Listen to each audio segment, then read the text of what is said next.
नमस्कार, हमारे चैनल भक्ति ज्ञान कथा में आप लोगों का स्वागत है। आज सुनेंगे रमा एकादशी की कथा। पहले हमारे चैनल भक्ति ज्ञान कथा को सब्सक्राइब और लाइक करें। आइए सुनते हैं रमा एकादशी की कथा। भगवान श्री कृष्ण ने अर्जुन को सुनाई थी रमा एकादशी की कथा। जानिए इस व्रत को रखने से क्या होता है और कथा भी सुनिए।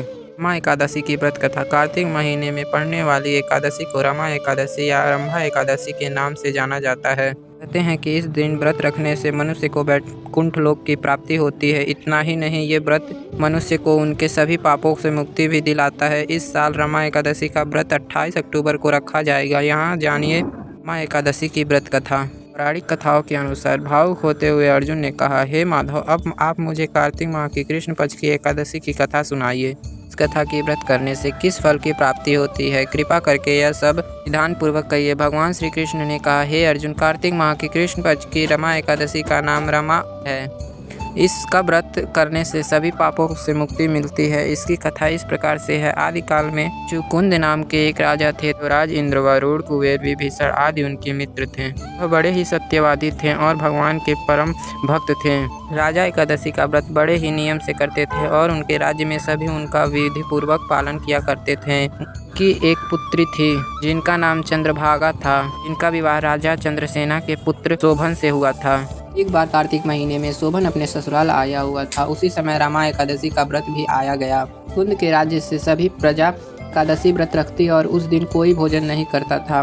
भाग शोभन को देखकर चिंता में पड़ गई, क्योंकि उसका पति दुर्लभ था और बिना भोजन के नहीं रह सकता था। चंद्रभाग को जिस बात का डर था वही हुआ। राजा ने आदेश जारी किया कि इस समय उनका दामाद राज्य में पधारा हुआ है, सारी प्रजा एकादशी का व्रत करेगी। सुबह अपनी पत्नी के पास गया और बोला, हे प्रिय, मुझे कुछ उपाय बताओ, क्योंकि मैं उपवास नहीं कर सकता। यदि मैं उपवास करूंगा तो अवश्य ही मर जाऊंगा। पति की बात सुनकर चंद्रभाग ने कहा, हे स्वामी, मेरे पिता के राज्य में एकादशी के दिन कोई भी भोजन नहीं कर सकता। यहाँ तक कि पशु पक्षी तक अन्न और जल ग्रहण नहीं करते। फिर भला मनुष्य कैसे भोजन कर सकता? क्या आप उपवास नहीं कर सकते तो दूसरे स्थान पर चले जाएं, क्योंकि यदि आप यहाँ रहेंगे तो आपको व्रत करना भी पड़ेगा। पत्नी की बात सुनकर शोभन ने कहा, हे प्रिय, तुम्हारी राय उचित है, परंतु मैं व्रत से डरकर किसी दूसरे स्थान पर नहीं जाऊंगा। अब मैं व्रत अवश्य ही करूंगा, जान चाहे कुछ भी हो, क्यों ना हो। शोभन ने भी एकादशी का व्रत किया और भूख और प्यास से व्याकुल होकर लगा। सूर्यास्त हो गया और जागरण के लिए रात्रि भी आ गई। दूसरे दिन सूर्योदय होने से पहले ही भूख प्यास के कारण शोभन के प्राण चले गए। राजा ने शोभन के मृत शरीर को जल प्रवाह कर दिया और अपनी पुत्री का आज्ञा दी कि वह सती न हो और भगवान विष्णु की कृपा पर भरोसा करे। बाघ अपने पिता की आज्ञा अनुसार सती नहीं हुई। वह अपने पति के घर कर एकादशी के व्रत करने लगी। रमा एकादशी के प्रभाव से शोभन को आंचल पर्वत पर धन धान्य से युक्त तथा शत्रुओं से रहित एक सुंदर देवपुर प्राप्त हुआ।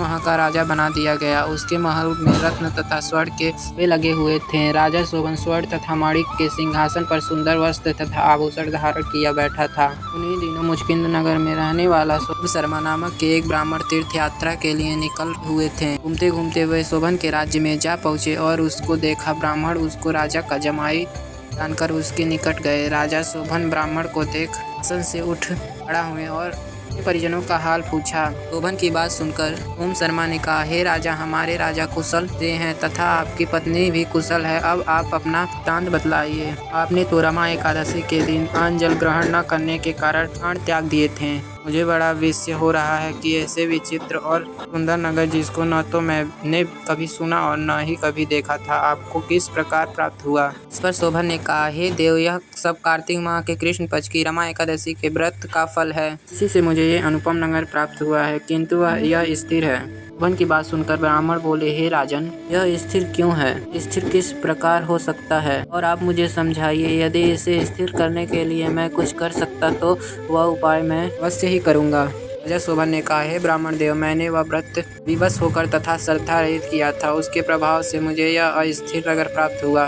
तो यदि आप इस वृत्तांत को मेरे पत्नी से कहेंगे तो वह इसको स्थिर बना सकती है। राजा शोभन की बात सुनकर ब्राह्मण अपने नगर को लौट गए और चंद्रभाग से सारा वृत्तांत का सुनाई। इस पर चंद्रभाग बोली, हे ब्राह्मणदेव, आप क्या वह सब दृश्य प्रत्यक्ष देखकर आए हैं या अपना मन कर रहे हैं? चंद्रभाग की बात सुन ब्राह्मण बोले, हे राजकन्या, मैंने तो तेरे पति शोभन के नगर को प्रत्यक्ष देखा है, किंतु वह नगर अस्थिर है। तू कोई ऐसा उपाय कर जिससे कि वह स्थिर हो जाए। ब्राह्मण की बात सुनकर चंद्रभागा बोली, हे ब्राह्मण देव, आप मुझे उस नगर में ले चलिए। मैं अपने पति को देखना चाहती हूँ। मैं अपने व्रत के प्रभाव से उस नगर को स्थिर बना दूंगी। चंद्रभागा के वचनों को सुनकर वह ब्राह्मण उसे मंदराज पर्वत के पास वामदेव के आश्रम में ले गए। वामदेव ने उसकी कथा को सुनकर चंद्रभागा का मंत्रों से अभिषेक किया। चंद्रभागा मंत्रों तथा व्रत के प्रभाव के दिव्य देह धारण करके अपने पति के पास चली गई। वह ने अपनी पत्नी को देखकर उसे प्रसन्नतापूर्वक आसन पर अपने पास बैठा लिया। चंद्रभागा ने कहा, हे स्वामी, अब आप मेरे पुण्य को सुनिए।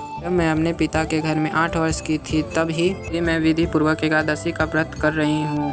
उन्हीं व्रतों के प्रभाव से आपका यह नगर स्थिर हो जाएगा और सभी कर्मों से परिपूर्ण होकर प्रलय के अंत तक स्थिर रहेगा। चंद्रभागा दिव्य स्वरूप धारण करके अपने पति के साथ पूर्वक रहने लगी। हे अर्जुन, यह मैंने रमा एकादशी की महिमा तुमसे कही है। जो मनुष्य रमा एकादशी के व्रत को करते हैं उनके भी पाप नष्ट हो जाते हैं। जो मनुष्य रमा एकादशी की कथा को सुनते हैं वह अंत समय में वैकुंठ को जाते हैं, और जो इस चैनल को सब्सक्राइब करते हैं वो भी जाते हैं।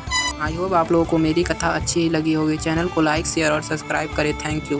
लोगों को कथा ये कैसी लगी कमेंट बॉक्स में ज़रूर बताएं। धन्यवाद।